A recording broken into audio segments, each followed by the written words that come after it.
Hello दोस्तों, स्वागत है आप सभी लोगों का राजस्थान एकेडमी पर। मैं परवीन सिंह आप सभी लोगों के साथ में इस वीडियो के माध्यम से बात करने वाला हूं लैब असिस्टेंट यानी प्रयोगशाला सहायक के लिए जो आप लोगों के फिजिक्स आने वाली है उसके अंतर्गत दोलन टॉपिक यानी ऑक्सीलेशन टॉपिक हम पढ़ रहे थे। ठीक है, अब उसके अंतर्गत आप लोगों को पता होगा दोस्तों, ऑक्सीलेशन के अंदर हम लास्ट क्लास में एक क्वेश्चन कर रहे थे कि एसएचएम में विस्थापन के कौन से मान के ऊपर काइनेटिक एनर्जी और पोटेंशियल एनर्जी समान होगी। अब मैं बताऊं दोस्तों, ये क्वेश्चन मेरे दिमाग में यूं ही एक स्ट्राइक कर गया कि चलो इस टाइप का कोई क्वेश्चन करवाते हैं, और फिर मैंने जो है 2018 का क्वेश्चन पेपर उठाया, उसमें देखा एग्जैक्ट यही क्वेश्चन पूछा गया है। तो आप देख रहे हैं कि इसी टाइप के क्वेश्चन आपसे पूछे जाएंगे, यही मैं समझाना चाह रहा था इसके माध्यम से। तो जो क्वेश्चन करवाता हूं उनको जरूर प्रैक्टिस करें। जैसे ये क्वेश्चन है आपका, मैंने कल करवाया था केस 1 केस 2 डाल के। फिर मैंने आपको संयोजनों के बारे में बताया था कि श्रेणी क्रम संयोजन क्या होता है, फिर आपका समांतर क्रम संयोजन क्या होता है, फिर मैंने आपको बताया था अन्य संयोजन भी किया जा सकता है।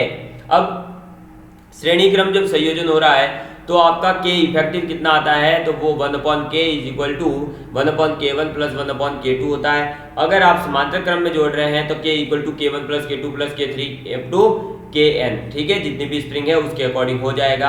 क्योंकि मैंने आपको बताया था श्रेणी क्रम के अंदर क्या होता है, जो आपका फोर्स लग रहा है, जो बल कार्यरत है वो एक ही होगा, समान ही होगा, लेकिन जो स्प्रिंग के विस्तरण होता है वो y1 y2 अलग अलग होता है। जबकि समांतर क्रम के अंदर क्या हो जाएगा दोस्तों, समांतर क्रम के अंदर जो बल लग रहा है वो अलग अलग होगा, प्रत्यानयन बल जो है वो भिन्न भिन्न होगा, लेकिन जो स्प्रिंग की लंबाई है उसमें विस्तार जो होता है वो बराबर होता है। ये दोनों में मेन डिफरेंस है। फिर अन्य संयोजन के अंदर तो क्या करना है, आपको बीच में मास अगर ऐड कर दिया जाए तो जितनी स्प्रिंग ऊपर वाली एक्सटेंड होगी उतनी ही नीचे वाली स्प्रिंग जो है क्या हो जाएगी, कंप्रेस हो जाएगी, संकुचन हो जाएगा। ठीक है, उसके अंदर भी वापस से अगर के इफेक्टिव की बात की जाए तो वही होता है k1 प्लस k2। फिर इसके बाद में दोस्तों आज हमारा ये जो है दोलन टॉपिक का लास्ट लेक्चर है। आज हम इस वीडियो के अंदर पढ़ने वाले हैं आपका जो मैंने टॉपिक दे रखा है आपने सिलेबस के अंदर आपने देखा होगा, तो आपको मैं एक बार सिलेबस दिखा देता हूँ। ठीक है, चलिए ये देखिए आपके सामने सिलेबस है। आज चूंकि ये लास्ट लेक्चर है तो हम इसमें पूरा डिटेल में जान लेंगे इसमें और क्या क्या पढ़ना होता है। तो देखो, दोलन के बारे में हम पढ़ चुके हैं, सरल आवर्त गति यानी एसएचएम सिंपल हार्मोनिक मोशन के बारे में पढ़ चुके हैं, इसके एग्जाम्पल्स के बारे में पढ़ चुके हैं, और अनुनाद यानी कि रेजोनेंस के बारे में हमें पढ़ना है। तो बेसिकली आज हम इस लेक्चर में केवल और केवल रेजोनेंस के बारे में पढ़ने वाले हैं, और रेजोनेंस से 2016 के अंदर एक क्वेश्चन भी आया हुआ है। ये क्वेश्चन मैं आपको दिखा देता हूँ, ये देखिए, ये क्वेश्चन आया था 2016 में, लैब असिस्टेंट 2016 के अंदर ये क्वेश्चन पूछा गया है। क्वेश्चन क्या है कि एक पिंड है यानी एक बॉडी है, ऑब्जेक्ट है, जिसकी फ्रीक्वेंसी कितनी है, ओमेगा नॉट है, और वो एसएचएम कर रहा है सरल आवृत गति से। ठीक है, अब अगर उस पर ओमेगा आवृत्ति का एक दोलित बल लगाया जाता है तो अवमंदन बल को निरूपित करने वाला अवमंदन नियतांक जो होता है वो होता है b। उसे अनुनाद की स्थिति में जब दोलन का आयाम अधिकतम होगा उस समय आपको 4 कथन दिए गए थे, इन 4 कथन में से कौन सा सही है इसके बारे में बताना था।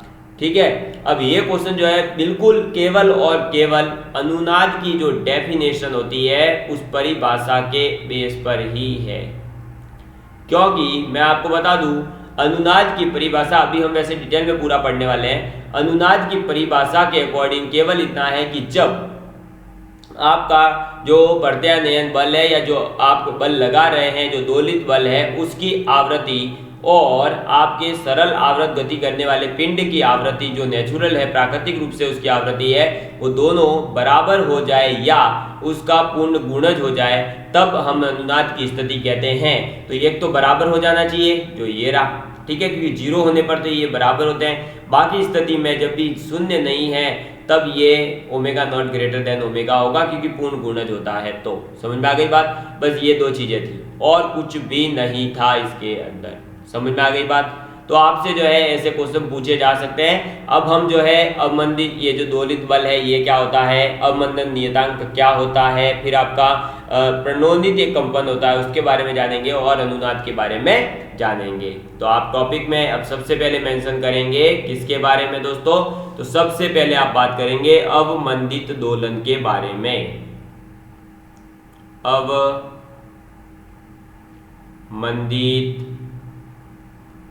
दोलन। ठीक है, अवमंदित दोलन का मतलब क्या है? तो डैम्प्ड ऑक्सीडेशन,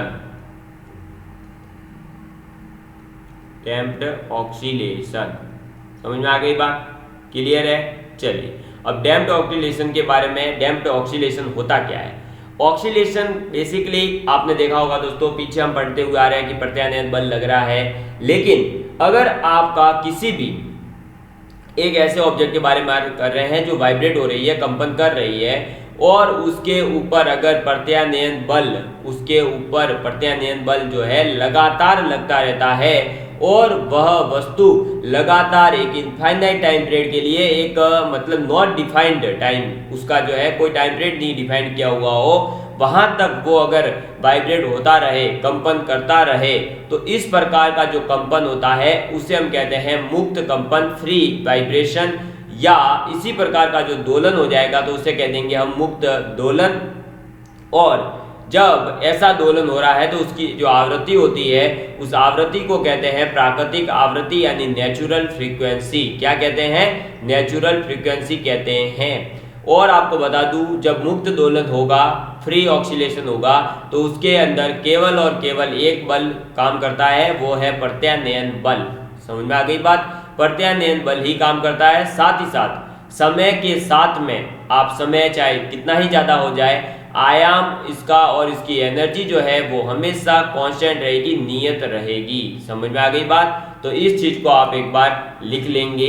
चलिए, तो आप लिखेंगे कि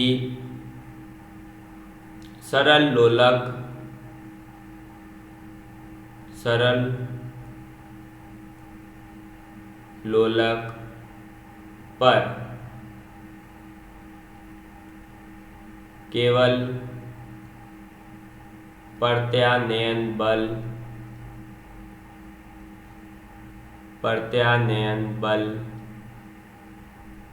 कार्य करता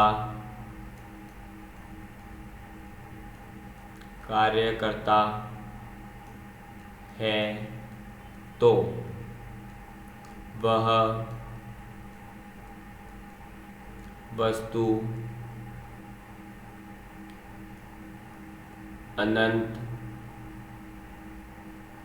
काल तक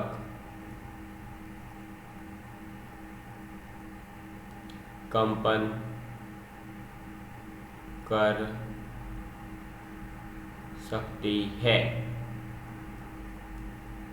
ठीक है, इस प्रकार के कंपन को, इस प्रकार के कंपन को मुक्त कंपन कहते हैं, मुक्त कंपन कहते हैं, तथा इस प्रकार के दोलन को, क्योंकि इसमें थ्योरी थोड़ी सी रहेगी, बट ये थ्योरी ही आपके काम आने वाली है, मुक्त दोलन कहते हैं। इसकी आवृत्ति को प्राकृतिक आवृत्ति यानी नेचुरल फ्रीक्वेंसी कहते हैं। समझ में आ गई बात? ठीक है, साथ ही साथ अब इसमें जो याद रखने वाली बातें हैं, एक तो ये याद रखना है कि मुक्त दोलन में केवल प्रत्यानयन बल कार्य करता है। ठीक है, साथ ही साथ इसके आयाम और ऊर्जा, एम्पलीट्यूड एंड एनर्जी, दोनों समय के साथ नियत रहते हैं, नियत रहते हैं। समझ में आ गई बात? तो ये चीज़ आपको याद रखनी है कि अवमंदित दोलन के अंदर क्या होगा बेसिकली कि आपका जो प्रत्यानयन बल है वो लगता रहेगा, इसके अलावा कोई बल नहीं लगता है और फिर अनंत काल तक जो है कंपन करती रहती है। इस प्रकार के कंपन को हम मुक्त कंपन कहते हैं और इस प्रकार का अगर दोलन है तो उसे मुक्त दोलन कहेंगे। इसकी आवृत्ति को हम प्राकृतिक आवृत्ति कहेंगे। मुक्त दोलन में केवल प्रत्यानयन बल कार्य करता है, इसके आयाम और ऊर्जा दोनों के दोनों जो है समय के साथ नियत रहते हैं। समझ में आ गई बात? क्लियर है यहाँ तक की? चलिए अब जो है दोस्तों हम आगे बात करते हैं कि देखिए व्यवहार के अंदर ऐसा कभी पॉसिबल है क्या दोस्तों? आप खुद एक कॉमन सेंस सोचिए, क्या ऐसे हम कोई वस्तु बना सकते हैं जो बस घूमती रहेगी लेकिन वहां एनर्जी वगैरह किसी प्रकार का कोई लॉस नहीं हो? है इम्पॉसिबल है ना। तो व्यवहार में ऐसी कोई वस्तु हो ही नहीं सकती जो अनंत काल के लिए या इनफाइनाइट टाइम के लिए दोलन नहीं कर सकती है। ठीक है, व्यवहार में ऐसी कोई वस्तु बनाई नहीं जा सकती जो अनंत काल के लिए जो है आपके दोलन कर सके। तो अब अगर वो नहीं कर सकती है तो हमें भी पता है कि ऐसा जो है जो भी ऑब्जेक्ट होगा उसका एक टाइम पीरियड के बाद में जो है धीरे धीरे आयाम जो है वो लगातार क्या होगा? कम होगा और एक टाइम पर तो वो कभी न कभी विराम अवस्था के अंदर आएगी ही आएगी। समझ में आ गई बात? ठीक है, ऐसे ही जो वस्तु है उसकी एनर्जी भी धीरे धीरे क्या होगी?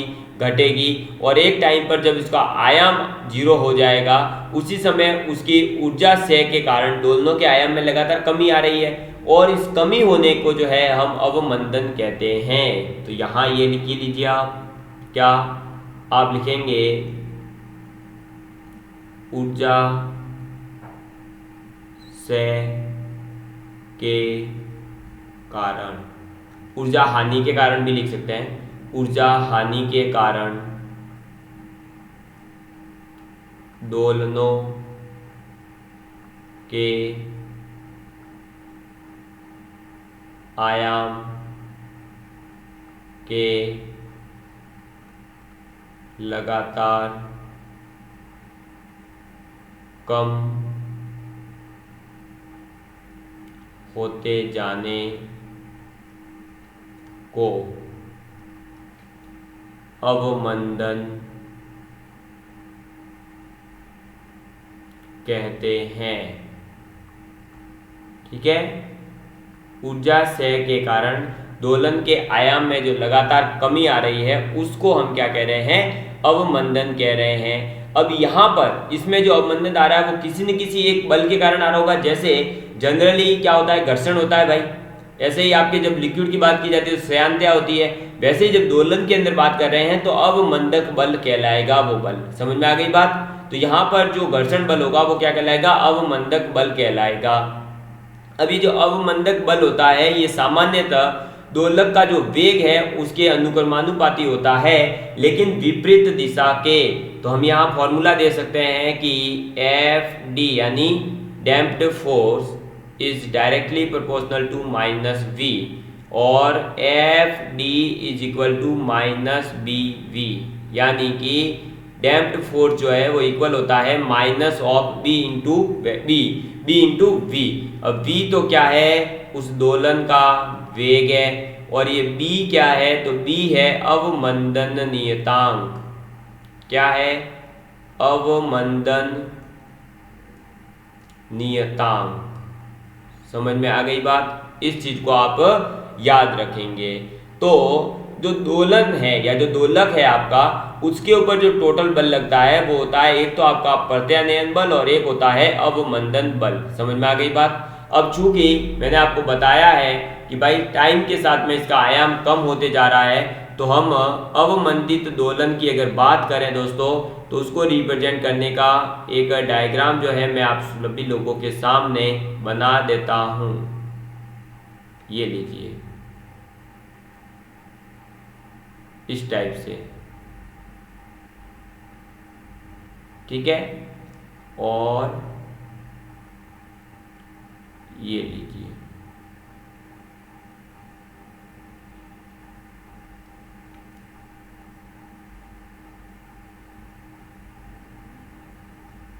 ये लीजिए, ठीक है। ये यहाँ आ जाएगा, फिर ये ऊपर गया होगा, फिर थोड़ा कम हुआ होगा आयाम, फिर थोड़ा बढ़ा, फिर वापस कम। तो ये ऐसे करते करते एक टाइम ऐसा आएगा कि इसका आयाम जो है बिल्कुल ही कम हो जाएगा। समझ में आ गई बात? तो ये ऐसे मोशन चलता रहेगा, ठीक है। तो ये जो है इसके किसको रिप्रेजेंट करेगा? वेलोसिटी को। ये ओरिजिन ओ है, ठीक है। तो ये हम कह सकते हैं कि एक अवमंदित दोलन का एग्जाम्पल है या उसका डायग्राम है। अवमंदित दोलन, ठीक है। ये किसको रिप्रेजेंट कर रहा है? अवमंदित दोलन को रिप्रेजेंट कर रहा है। समझ में आ गई बात? क्लियर है आप सभी लोगों के? चलिए अब हम बात करते हैं आगे। तो नेक्स्ट हमारे जो है दोस्तों आ जाता है जो हमारे सिलेबस के अंदर मेंशन है। और वो क्या मेंशन किया हुआ है दोस्तों? अरे हमारे सिलेबस के अंदर मेंशन किया हुआ है अनुनाद के बारे में, ठीक है। अब अनुनाद से पहले एक छोटा सा और कॉन्सेप्ट आ रहा है, आप उस कॉन्सेप्ट को भी एक बार लिख लीजिए। तो है प्रणोदित कंपन, ठीक है। प्रणोदित कंपन का मतलब है फोर्स्ड वाइब्रेशन, ठीक है, फोर्स वाइब्रेशंस।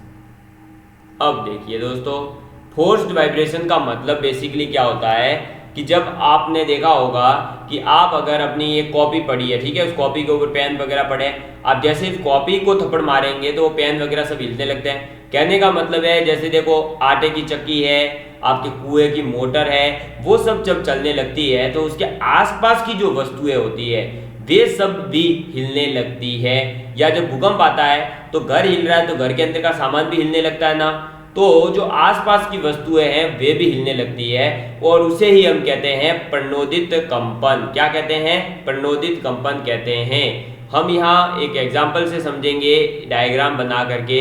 ये देखिए, सपोज करिए ठोस हमारा क्या है? आधार। यहाँ हमने एक ऑब्जेक्ट लगा दिया, फिर एक हमने थोड़ा सा नीचे लगा दिया, फिर एक यहाँ लगा दिया और फिर एक हमने यहाँ लगा दिया।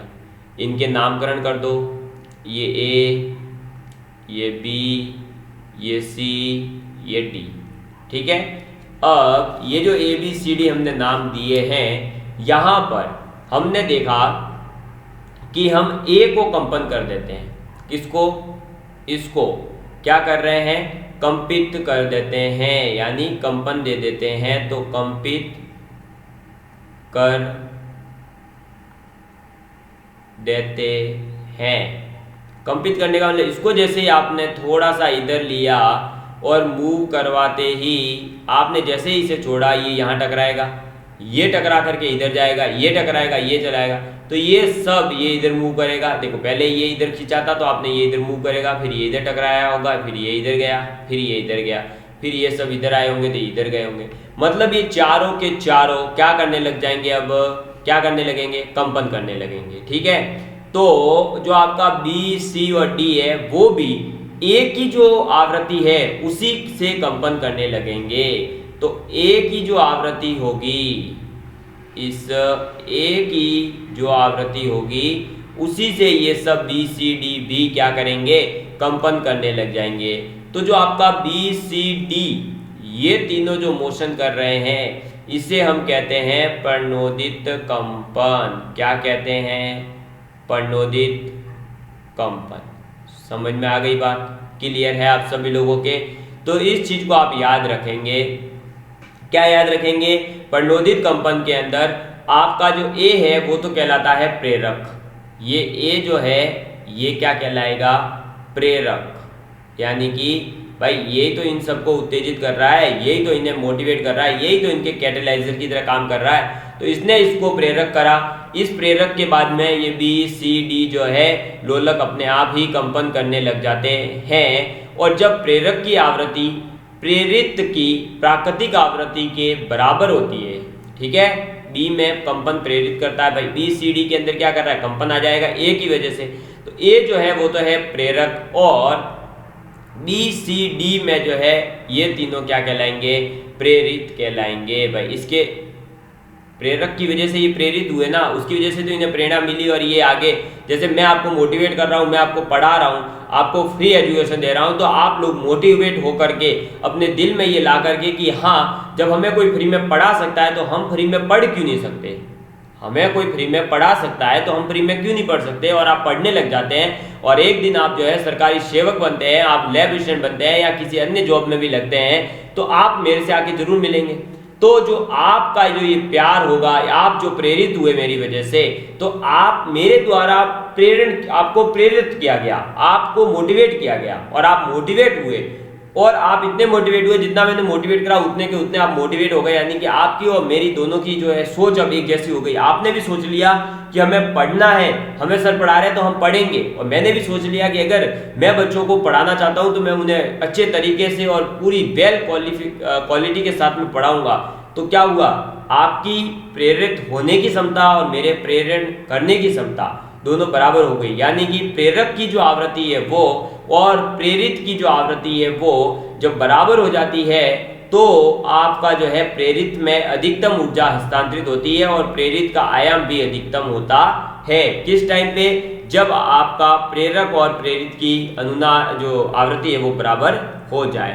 तो आप यहाँ लिखेंगे, मैंने डायग्राम के लिए लिख रहा हूं, इस चित्र में ए प्रेरक है जो बी सी एवं डी लोलक में कंपन प्रेरित करता है। जब प्रेरक की आवृत्ति प्रेरित की प्राकृतिक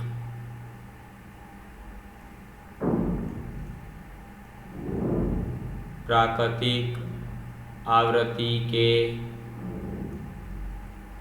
बराबर होती है,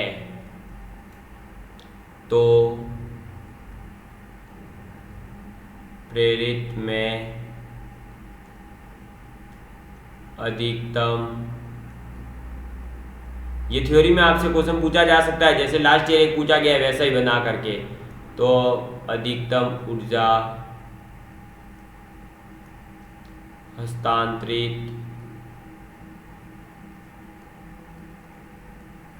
होती है एवं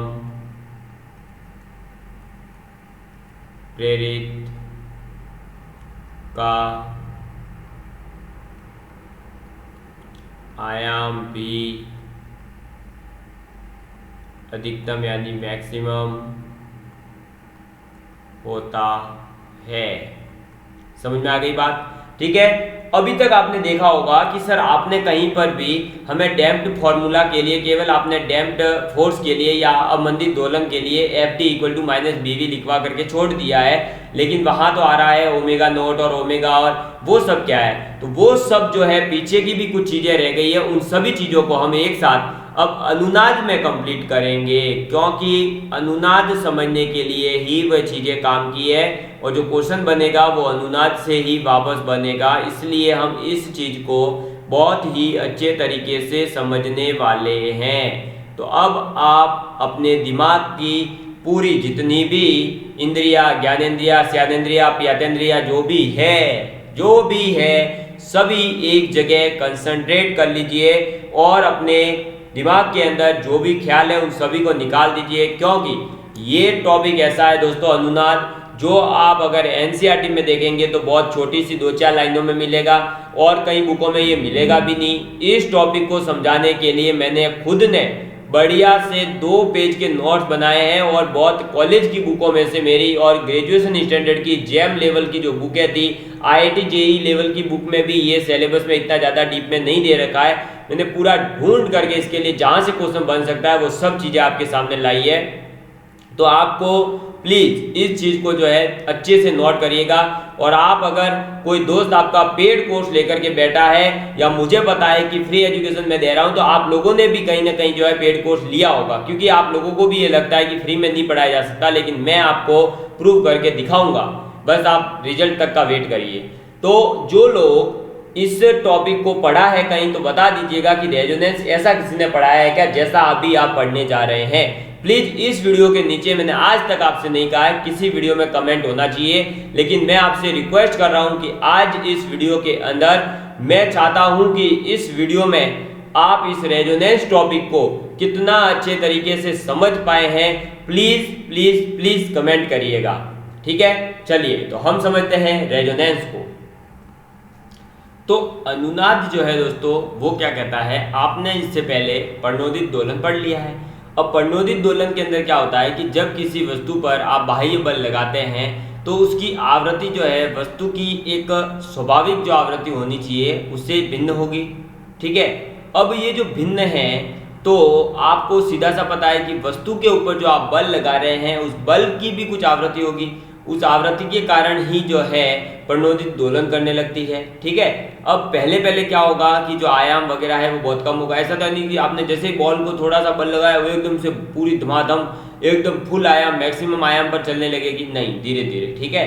तो हम ये कहना चाहते हैं कि अनुनाद के अंदर क्या होगा, जब बल की बाह्य बल जो आप बाहर से बल लगा रहे हैं उसकी आवृत्ति जो भी है उसकी जो फ्रीक्वेंसी है वो, और जो वस्तु आपकी रोटेट कर रही है उसकी स्वाभाविक यानी नेचुरल उसकी फ्रीक्वेंसी जो है वो दोनों या तो बराबर हो जाए या जो स्वाभाविक आवृत्ति है उसकी पूर्ण गुणज यानी कि कंप्लीट मल्टीप्लाई बन जाती है या होती है, तो वस्तु के प्रणोदित दोलनों का जो आयाम है, जो वस्तु है उसके प्रणोदित जो दोलन है उनका आयाम जो होगा वो सबसे बड़ा होगा, यानी उस टाइम पे उसका मैक्सिमम आयाम होगा। और इस कंडीशन को, इस अवस्था को, इस स्टेज को हम क्या कह देंगे, फिर अनुनाद कहेंगे। तो अनुनाद का मतलब क्या हुआ, आप हिंदी में लिखेंगे जब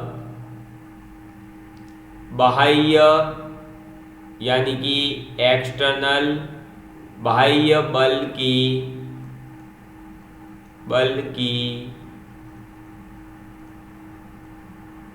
आवृत्ति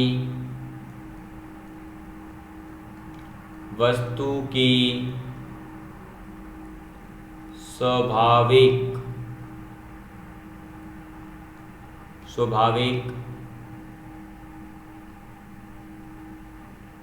आवृत्ति के बराबर अथवा इसका पूर्ण गुणज होती है, तो वस्तु के प्रणोदित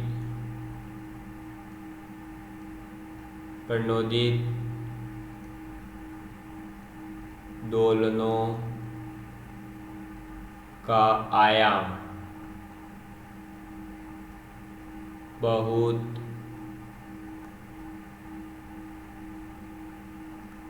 बड़ा हो जाता है। इस अवस्था, सबसे पहले ये डेफिनेशन ही काम आने वाली है, इसलिए इस डेफिनेशन को आराम से सुन लेना और लिख लेना। इस अवस्था को अनुनाद कहते हैं। इस अवस्था को क्या कहते हैं? अनुनाद कहते हैं। समझ में आ गई बात? और जब ये कंडीशन होगी तो आप लिखेंगे इस परिस्थिति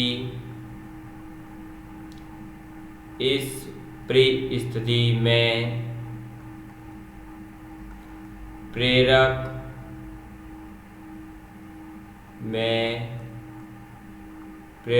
बल से प्रेरित वस्तु में ऊर्जा यानी एनर्जी मैक्सिमम हस्तांतरित होती है। मैक्सिमम एनर्जी का जो है ट्रांसफॉर्मेशन होता है। ठीक है, ये सही से लिख देते हैं, हस्तांतरित होती है। समझ में आ गई बात? क्लियर है आप सभी लोगों के?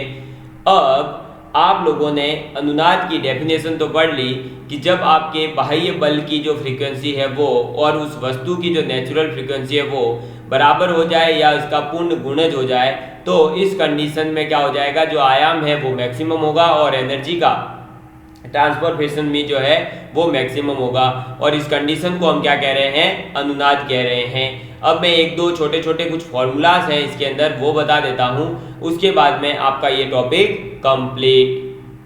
तो अब दोस्तों आप लोग जो है फॉर्मूले जो मैं लिखवा रहा हूँ, एक तरह से ये फॉर्मूले डायरेक्ट आपको याद रखने हैं। इनकी जो पूरी मतलब आपके कह सकते हैं हम डेरिवेशन वगैरह है वो आपके बोर्ड क्लास में काम आते ज़्यादा, तो हमें उनके ऊपर ज़्यादा पूरा ऐसे नहीं है कि ओ भाई हम तो पूरा ही सीखने जाएंगे, नहीं सीखना है आपको। केवल जो बताया जा रहा है उतना याद करिए, उतना ही आपके एग्जाम में आने वाला है, इसलिए। ठीक है, चलिए। तो सबसे पहले एक तो आप ये याद रखेंगे कि डैम्प्ड ऑक्सीलेटर जो होता है उसकी एनर्जी कितनी होती है। तो आप यहाँ लिख लीजिए, एनर्जी उसकी होगी E बराबर 1/2 के एक्स नॉट का स्क्वायर e की पावर -bt अपॉन में m। इसको हम ये भी कह सकते हैं E0 E -bt अपॉन में m। समझ में आ गई बात? ये जो E0 है ये क्या है? तो ये E0 है आपके मैक्सिमम एनर्जी। ठीक है, अब ये मैक्सिमम एनर्जी यानी कि आपका जो दोलन करने वाला है पिंड है, जो ऑब्जेक्ट है, उस दोलक की अधिकतम ऊर्जा है ये। समझ में आ गई बात? ठीक है, तो ये चीज़ आपको याद रखनी पड़ेगी। समझ में आ गई? क्लियर है आप सभी लोगों के लिए? चलिए, तो एक तो इसको आप याद कर लीजिएगा बहुत ही अच्छे तरीके से। साथ ही साथ जो आपका दोलन या जो आप अवमंदक बल कहते हैं, तो हम उस बल को कह सकते हैं, अगर हम ये इसकी समीकरण मान ले, क्या? F = F0 cos 2π frequency into T। ठीक है, तो ये एक फॉर्मूला जो है फोर्स का हम दे सकते हैं। यहाँ पर आपका अब जो है दोस्तों, अगर हम भाई जो भी ऑब्जेक्ट है, अब ये फोर्स्ड ऑक्सीलेशन की बात हो रही है। जो पहले हम फॉर्मूले पढ़ चुके हैं वो थे सिंपल के लिए, अब फोर्स्ड ऑक्सीलेशन है। जब हम फोर्स लगा रहे हैं तो हमने डिस्प्लेसमेंट की इक्वेशन मान ली x = a cos 2π μt plus phi, यहाँ यानी वेयर a = क्या है? तो F0 अपॉन में √2 एम स्क्वायर गुणा 4 पाई स्क्वायर का square into mu not minus mu का स्क्वायर का whole square plus 4 pi square mu square into b square. ठीक है, और इस पूरे का पावर लास्ट में है हाफ। क्लियर है, समझ में आ गई बात? ठीक है, ए बराबर क्या है, एफ नॉट अपॉन में under root M square 4 pi square का whole square mu not square minus mu square का whole square plus 4 pi square mu square B square की पावर 1/2। ठीक है, क्लियर है आप सभी लोगों के लिए? चलिए, अब यहाँ पर जो आपका ये म्यू नॉट और म्यू है, ये है क्या सर? तो म्यू नॉट जो है वो क्या है, नेचुरल फ्रीक्वेंसी है, यानी कि आपकी जो ऑब्जेक्ट है उसकी नेचुरल फ्रीक्वेंसी क्या होगी, प्राकृतिक रूप से। ठीक है, तो नेचुरल फ्रीक्वेंसी। ठीक, और जो आपका म्यू है वो क्या है, तो म्यू है आपका जो आप बल लगा रहे हो उसकी फ्रीक्वेंसी, यानी कि आप ये कह सकते हैं फ्रीक्वेंसी ऑफ ड्राइविंग फोर्स। ठीक है, हिंदी में मैं पहले भी बता चुका हूं ना भाई, जो आप दोलक बल लगा रहे हैं, जो अवमंदक बल है उसकी फ्रीक्वेंसी की बात कर रहा है, तो म्यू हो जाएगी frequency of driving force, mu naught हो जाएगा नेचुरल फ्रीक्वेंसी। समझ में आ गई बात? क्लियर है आप सभी लोगों के लिए? ठीक है, चलिए अब देखिए दोस्तों, आपको याद क्या रखना है, तो आपको ये याद रखना है कि ए बराबर होता क्या है। देखो, अब यहाँ पर अलग अलग दो केस बनाए जा सकते हैं। एक बनाया जा सकता है जब आपका जो है क्या हो रहा हो दोस्तों, ड्राइविंग फ्रीक्वेंसी जो है नेचुरल फ्रीक्वेंसी से बहुत ज़्यादा दूर हो, यानी कि नेचुरल फ्रीक्वेंसी बहुत ज़्यादा बड़ी हो। दूसरा केस बनाया जा सकता है जब ड्राइविंग फ्रीक्वेंसी और नेचुरल फ्रीक्वेंसी एक दूसरे के बहुत ज़्यादा करीब हो। ठीक है, तो आप इनमें जो है अलग अलग फॉर्मूला बना सकते हो। अब यहाँ पर एक कंडीशन जैसे पीछे दी गई थी भाई, बी 0 होना चाहिए, वो होना चाहिए, तो वो आपको मैंने पहले भी बता दिया। आप कैसे वो रिलेशन निकाल सकते हैं, तो वो रिलेशन जो है आप यहाँ से निकाल सकते हैं। इसके नीचे वाला जो ये इक्वेशन दे रखा है, इसके अंदर जैसे ही आप देखो b बराबर 0 पुट कर दो, तो b 0 करते ही इसका हो जाएगा टाटा बाय बाय, तो ये और ये आ जाएगा इक्वल, क्योंकि ये पूरा तो होता है कांस्टेंट। समझ में आ गई बात? और इसके अलावा कभी भी आप देखेंगे तो ये इससे बड़ा ही आएगा, तो वो इस रिलेशन से आप उसको जो है सॉल्व कर सकते थे। कौन से क्वेश्चन को? जो आपके 2016 के पेपर में आया हुआ है। ठीक है, समझ में आ गई बात? क्लियर है? अब इसके दो अलग अलग केस बना करके वो आप फिर अपने घर बैठे बैठे आराम से करते रहिए। इसमें क्या केस बना देंगे, एक केस आप ये बना सकते हो कि भाई जो नेचुरल फ्रीक्वेंसी है वो बहुत ज़्यादा बड़ी है ड्राइविंग फ्रीक्वेंसी से, तो उस टाइप का एक केस बना दो। दूसरा केस आप बना सकते हो जब आपका ये दोनों एक दूसरे के क्लोज हो। ठीक है, चलिए मैं ही बना करके बता देता हूँ, क्योंकि इससे डायरेक्ट एक एक्सीलरेशन का और रिलेशन आ रहा है। तो ये स्टार डाल के आप लिखेंगे, पहला केस क्या आ रहा है कि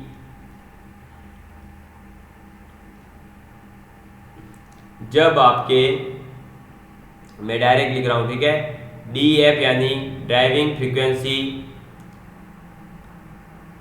और नेचुरल फ्रीक्वेंसी। ठीक है, और नेचुरल फ्रीक्वेंसी जो है बहुत बड़ी है, नेचुरल फ्रीक्वेंसी बहुत बड़ी है। किससे? देखो, बड़ी है, बड़ी है, बड़ी है, किससे? अरे एक सेकेंड, लो सही से लिखते हैं। यहाँ देखिए, जो आपकी ड्राइविंग फ्रीक्वेंसी है वो बहुत ज़्यादा छोटी है, किससे? नेचुरल फ्रीक्वेंसी से। समझ में आ गई बात? नेचुरल फ्रीक्वेंसी जो है वो बहुत ज़्यादा बड़ी है। ठीक है, ड्राइविंग फ्रीक्वेंसी इस आपकी क्या है दोस्तों, बहुत ज़्यादा दूर है नेचुरल फ्रीक्वेंसी से। तो हम कहेंगे कि VB कलर चेंज कर देते हैं, तो हम क्या कहेंगे, वी भी बहुत ही छोटा होगा किससे, m v not square minus mu square से। समझ में आ गई बात। और जब ये होगा तो हमारा जो नीचे एक रिलेशन आ रहा है ना, ये वाला रिलेशन, ये पूरा रिलेशन, इसके अंदर क्या हो जाएगा कि एम म्यू नॉट का स्क्वायर माइनस म्यू स्क्वायर का whole square plus mu square B square, ये लगभग भाई जब ये बहुत ही ज़्यादा छोटा है तो इसको नेगलेक्ट कर सकते हैं, तो लगभग आ जाएगा m mu not square minus mu के स्क्वायर का भी होल स्क्वायर। ठीक है, ये मैं यहाँ लिख देता हूँ, म्यू स्क्वायर का भी होल स्क्वायर। तो जब ये आप वैल्यू है पूरे की जगह यहाँ पुट करेंगे तो हमारे पास a बराबर क्या आ जाएगा, a बराबर आ जाएगा एफ नॉट अपॉन में 4 पाई स्क्वायर एम गुणा mu not square minus mu square. ठीक है, चलिए तो यहाँ से x इक्वल टू क्या हो जाएगा भाई, ये जो इक्वेशन हमने लिखी है इसके डिस्प्लेसमेंट की, इसमें a की जगह अभी ये पुट करेंगे, तो इस टाइप के आपका जैसे पुट करते हैं तो ये आ जाएगी इक्वेशन एफ नॉट अपॉन में 4 पाई स्क्वायर एम गुणा mu not square minus mu square गुणा cos 2 pi mu T plus 5। समझ में आ गई बात। ठीक है, तो ये रिलेशन आपको याद रखना है। दूसरा आप रिलेशन लिखेंगे स्टार डाल करके, वो रिलेशन क्या हो जाएगा, जब आपका ड्राइविंग फ्रीक्वेंसी और लो इंग्लिश में लिख लो भाई, is close to natural frequency, यानी कि जब आप ये कह सकते हैं कि ड्राइविंग फ्रीक्वेंसी लगभग इक्वल हो जाएगी नेचुरल फ्रीक्वेंसी के। ठीक है, या तो इक्वल होगी या इसका कुछ गुणज बन जाएगी, यानी कि m mu not square minus mu square is less than v b, यानी म्यू बी। ठीक है, जब ये कंडीशन होगी तो हम क्या कह देंगे, m mu not square minus mu square plus mu square B square, और जब ये है तो लगभग ये किसके इक्वल हो जाएगा, म्यू स्क्वायर बी स्क्वायर के। ठीक है, तो a बराबर क्या आ जाएगा, a बराबर आ जाएगा एफ नॉट अपॉन में 2 पाई म्यू बी। समझ में आ गई बात, क्लियर है। ठीक है, अब ये जो है आप देखो, ये वैल्यूज जो है मैं पुट कहाँ कर रहा हूँ, तो इस वाले वैल्यू के अंदर पुट करके ये रिलेशंस निकाल रहा हूँ। आपको बेसिकली इनको सिर्फ याद रखना है। समझ में आ गई बात, इनको ज़्यादा आप जो है यहाँ मतलब ऐसा नहीं है कि ओहो इस टॉपिक को पूरा समझने बैठ जाओ, तो आपको ये चीज़ें कहीं मिलेगी भी नहीं, पहली बात तो ये। ठीक है, बस आपको जितना फॉर्मूला बताए गए हैं उन फॉर्मूले को याद रखिए, जो बताया गया है उसे समझने की कोशिश करिए, जितना बताया है वो मोर देन इनफ है। इससे ज़्यादा इस टॉपिक के अंदर आपको कहीं भी किसी भी प्रकार की किसी चीज़ को पढ़ने की ज़रूरत नहीं है। समझ में आ गई बात, क्लियर है आप सभी लोगों के लिए। चलिए तो दोस्तों, अब ये जो है दोस्तों आप लोगों के यहाँ क्या हो जाता है, थ्योरी के रेस्पेक्ट में देखें तो ये टॉपिक हमारा हो जाता है कंप्लीट। ठीक है, थ्योरी के लिए तो ये टॉपिक हमारा कंप्लीट हो चुका है। अब हम जो है क्या करते हैं, एक दो इसके क्वेश्चन करने का ट्राई करते हैं, उसके बाद में हम इस टॉपिक को क्या कर देंगे, कंप्लीट मान लेंगे। समझ में आ गई बात। ठीक है, चलिए तो बढ़ते हैं अब हम क्वेश्चंस की ओर। तो आप लिखेंगे क्वेश्चन, ये लीजिए क्वेश्चन फर्स्ट इसका कर लेते हैं हम। फर्स्ट क्वेश्चन में दोस्तों आपको बहुत ही इजी देने जा रहा हूं। आप लिखेंगे एक SHM सरल आवर्त गति का आयाम 0.1 मीटर तथा आवर्तकाल T 2 सेकेंड है, इसका विस्थापन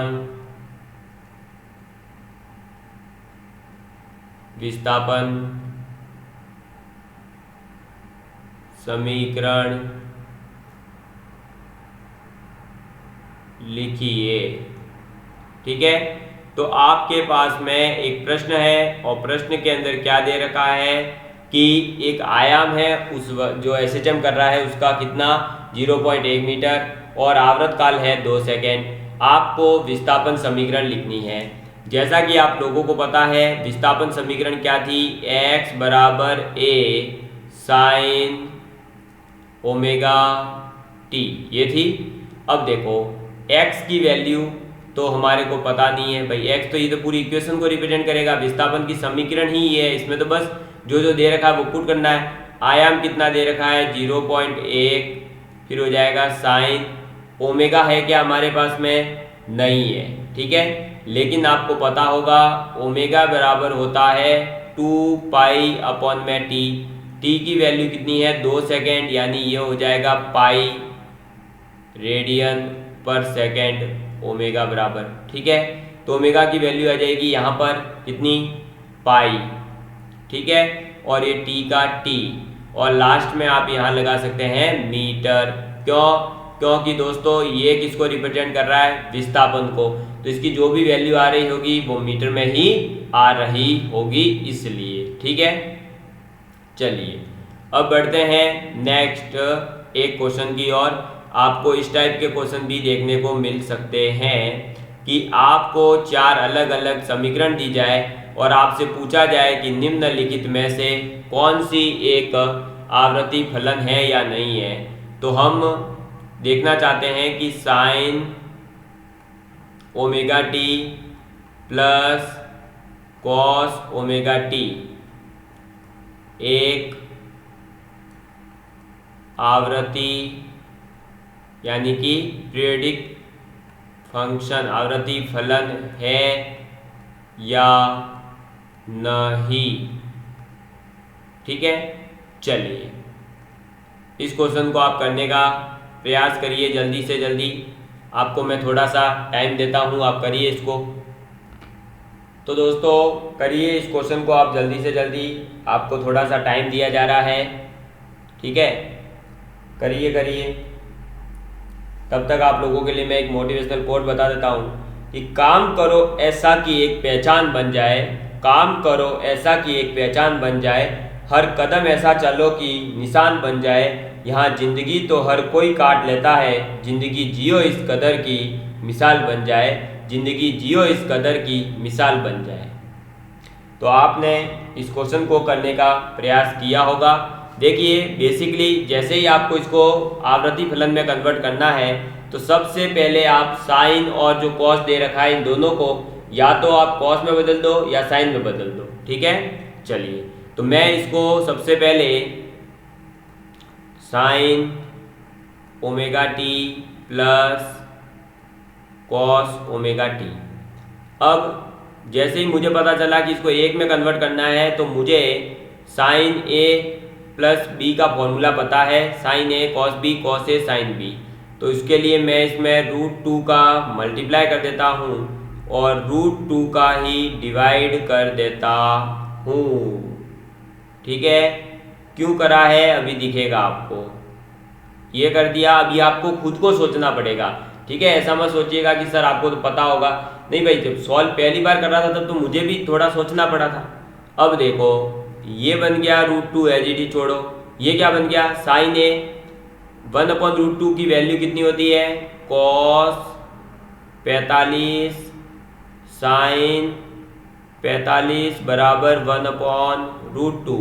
तो मैं इसको लिख सकता हूँ या नहीं, क्या cos π/4 sine omega T plus sine π/4 cos omega T. ठीक है, चलिए तो ये हो जाएगा इधर √2 और ये क्या बन गया sign A cos B cos A sine B. यानी साइन ए प्लस बी, तो ये हो जाएगा sign omega T plus pi by 4। समझ में आ गई बात? क्लियर है? ये बन गया। अब इसे मैं थोड़ा सा और कन्वर्ट करता हूँ तो ये बन जाता है √2 साइन, ये हो जाएगा omega T plus pi by 4, ठीक है, प्लस 2 पाई। ठीक है, क्यों 2 पाई करा है? तो भाई देखो साइन थीटा को साइन थीटा प्लस 2 पाई लिख सकते हैं।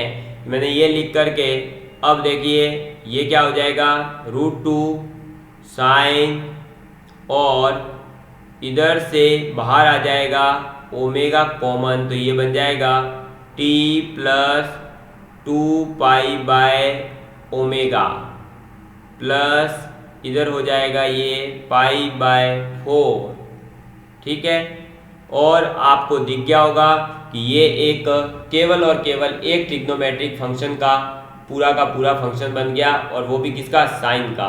जब ये साइन का फंक्शन है तो आपको पता है t प्लस टी के बाद में रिपीटेशन स्टार्ट करता है, यानी ये जो लिखा है ना ये है इसका आवर्तकाल, कितना?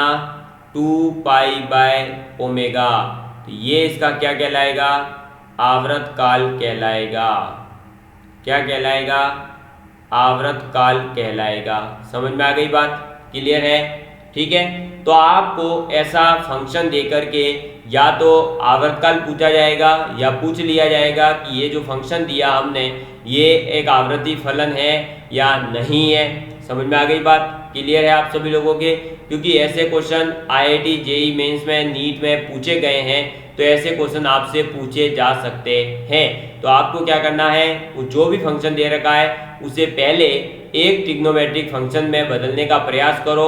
उसको बदलने के लिए आपको ट्रिग्नोमेट्री के जितने भी फॉर्मूलाज हैं वो सब याद है, तो आप इसको बदल सकते हैं। ठीक है, चलिए अब आपका लास्ट ये सब कुछ कंप्लीट हो गया, थ्योरी भी क्वेश्चन भी।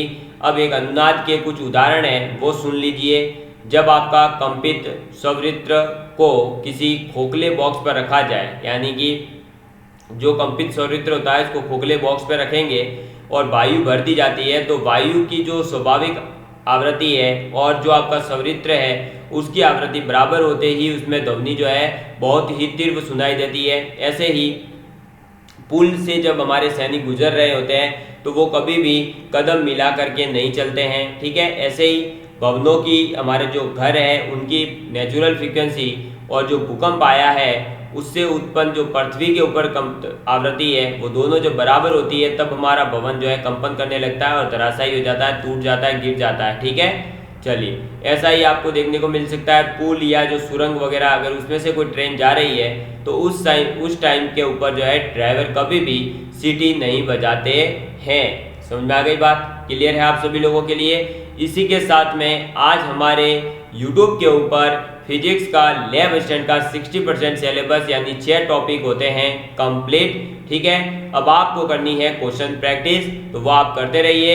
ये जो भी आपको नोट्स लिखवाए गए हैं इनकी PDF चाहिए हो तो आप लोगों को जैसा कि बता दिया गया है PDF आपको पूरी की पूरी सब्जेक्ट की मात्र 50 रुपये में आपके व्हाट्सएप के ऊपर ही सेंड कर दी जाती है। आप वहाँ से लेकर के फटाफट जल्दी से जल्दी लिख सकते हैं और नोट्स बना सकते हैं। ठीक है दोस्तों, love you all of you, take care. And अगर आपको मजा आया है तो प्लीज ज़्यादा से ज़्यादा लोगों तक इसे शेयर करिएगा। नेक्स्ट क्लास कौन सी लेनी है ये भी जरूर बताइएगा, कौन से टॉपिक के ऊपर लेनी है। ठीक है, बुझ जाते हैं कभी दिए तेल की कमी से भी, हर बार हवाओं का कसूर नहीं हो करता, हर बार हवाओं का कसूर नहीं हुआ करता। तो आप लोग जो है कई बार दोस्तों ऐसा होता है कि हम पैसों की वजह से या किसी अन्य कारणों से भी कई बार जो है हम अपनी ज़िंदगी में एक बड़े सफलता या एक बड़ी सफल मुकाम तक नहीं पहुंच पाते हैं। तो ये उसी के लिए है कि भाई कभी कभी जो है बुझ जाते हैं दिए तेल की कमी से भी। हर बार अगर दिया बुझ रहा है इसका मतलब ये नहीं है कि हर जगह ये हवा की कसूर है। कभी कभी पढ़ाई के लिए आर्थिक तंगी भी होती है, कभी कई चीज़ें भी जो है हमारी नेचुरल चीज़ें हमारे साथ नहीं रहती है, हमारी स्वास्थ्य हमारे साथ नहीं हो सकता, कई चीज़ें हमारे साथ इफेक्ट कर सकती है। तो लेकिन उन चीज़ों को हमें जहाँ तक हो सके अवॉइड करते हुए आगे बढ़ना चाहिए और अपनी सफलताओं के लिए मेहनत करते रहना चाहिए। बाकी भगवान जो भी करता है वो अपने अच्छे के लिए करता है। तो आपने विभिन्न प्रकार के एग्जाम दिए होंगे, हो सकता है कई एग्जामों में आपको असफलता मिली हो, कई एग्जामों में आपको सफलता मिल रही हो, या हो सकता है देखिए आज कई ऐसे एग्जाम्पल हमारे सामने हैं जो कभी RAS क्वालिफाई नहीं कर पाए थे, वो आज बहुत बड़े बड़े मुकामों पर है। या कई लोग ऐसे हैं जो IIT वगैरह क्रैक नहीं कर पाते लेकिन बाद में जाकर के IAS बन के दिखा देते हैं। कई चीज़ें ऐसी है, कई लोग हमारे सामने ऐसे एग्जाम्पल के रूप में, तो उनसे हमें प्रेरणा लेते हुए लगातार पढ़ाई में मन लगाए रखना है। हमें बिल्कुल भी हताश नहीं होना है कि हमारे ये हो रहा है, चीटिंग हो रही है, वो हो रही है, पेपर लीक हो जाते हैं। दोस्तों जो धरती के ऊपर अपवाद हैं वो चीज़ें चलती रहेगी। केमिस्ट्री में जब एक ऐसी सब्जेक्ट के अंदर इतने सारे अपवाद हैं तो दुनिया तो इतनी बड़ी है, अपवाद तो हर जगह मौजूद है। हमें उनसे डरना नहीं है, उनसे घबराना नहीं है, अपने साहस को कम नहीं करना है। हमें लगातार अपने माता पिता के सपनों को, अपने समाज के अंदर अपने नाम को बनाए रखने के लिए, अपने एक जीवन के औचित्यपूर्ण जीवन जीने के लिए हमारी कोई एक रेस्पेक्ट हो, हमें कोई एक पद के नाम से नहीं जान करके बल्कि हमारे एक चरित्र के कारण, हमारे कैरेक्टर के कारण जानता हो। लेकिन कैरेक्टर भी बनेगा कब, जब आप एक अच्छे ओहदे पर होंगे और आपके पास एक अपने जीवन को आर्थिक तंगियों से बाहर निकल करके जिएंगे। क्योंकि कई चीज़ें आजकल पैसों से ही है, आज का आर्थिक युग है, ये सभी को पता है। और आर्थिक युग में वही आगे है, वही बलवान है जिसके पास आज पैसा है। तो आप जल्दी से जल्दी तैयारी करें, नौकरी लें और अपने जो भी सपने हैं उन्हें पूरा करें। धन्यवाद। आज ये लास्ट में इसलिए ज्ञान, क्योंकि आज हमारे 6 टॉपिक कंप्लीट हो गए, तो मैंने सोचा थोड़ा सा स्टूडेंट्स को मोटिवेट किया जाए। क्योंकि मोटिवेशन के साथ में अच्छे तरीके से गाइडेंस और उसके साथ में एजुकेशन, ये तीनों चीज़ें जब कॉम्बिनेशन हो जाता है तभी हम एक सफलता प्राप्त कर सकते हैं। अन्यथा तो केवल जो है पढ़ा देने से भी सक्सेस नहीं हो पाते हैं बच्चे कई बार, और केवल मोटिवेशन से भी बच्चा सक्सेस नहीं होगा, और ना ही केवल जो है उन्हें ये समझा दिया या गाइडेंस दे दिया कि आप इलेक्शन की तैयारी करो और वो करने लग जाए। नहीं, सब चीज़ें हमारे लिए ज़रूरी होती है। चलिए, धन्यवाद।